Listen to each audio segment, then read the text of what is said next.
Bible কোরআন পড়ো, কিন্তু জীবে তো না করলে পূর্ণবান হওয়া যাবে না, দমচার নয় কার না। তাই কবি বলছে, যেমন হাদিস কোরআনের কথা যাই করিবেন ভুল, সার কোনা কবরে ফেলে ধরবে মাথার চুল। যেমন মাথা ভিতর চরণে বন্দি মায়ের লম্বা কেশ, যার কারণে আজকে মাগো উজেন ভাটি দেশ। মাতর চরণে ধন্যবাদ, মাগো কথা শুনে হইলাম অবাক। ধন্যবাদ ধন্যবাদ। আমাদের মতো লোককে দেখলে অনেক লোক অহংকার ঘৃণা করে। আগে ছাড়া ঘিন পিত, তারপর হবে সঙ্গীত। বাপে চালায় অটো ভ্যান আর বেটায় পিন্দি বেড়ায় জিন্সের প্যান্ট, আছে না? এই জন্য বলা হয় মানে জানে না কোনো কাজের ভাও, খালি কয় বলে বেতন বাড়াও।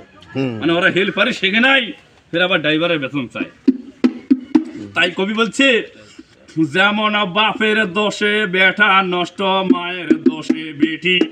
গীতা নির্দোষে বাড়ি নষ্ট, সেরাই তোলে মাটি।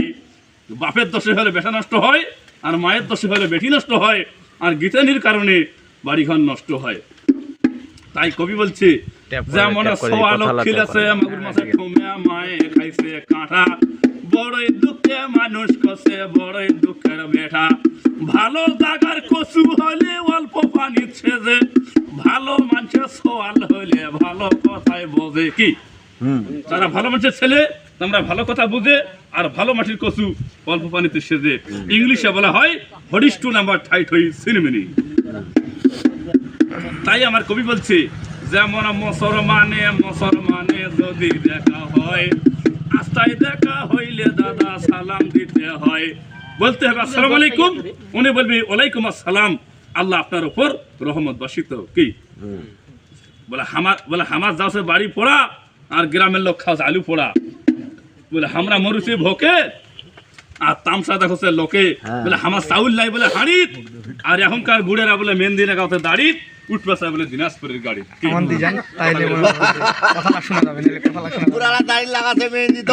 এই জন্য কবির গানে বলছে, যেমন অগ্রাণ মাসে খাইতে ভালো মাগুর মাছের ঝোল, তাই তো খায়া জামাই বেটি নাগাই গন্ডগোল। অগ্রাণ মাসে খাইতে ভালো মাগুর মাছের ঝোল, আর তাই তো খায় জামাই বেটি নাগাই গন্ডগোল। আব্বা ডিমেনের টাকা দেও না, যেমন এখনকার চিংড়ি গুলোর কিবে ঘটনা ভাই।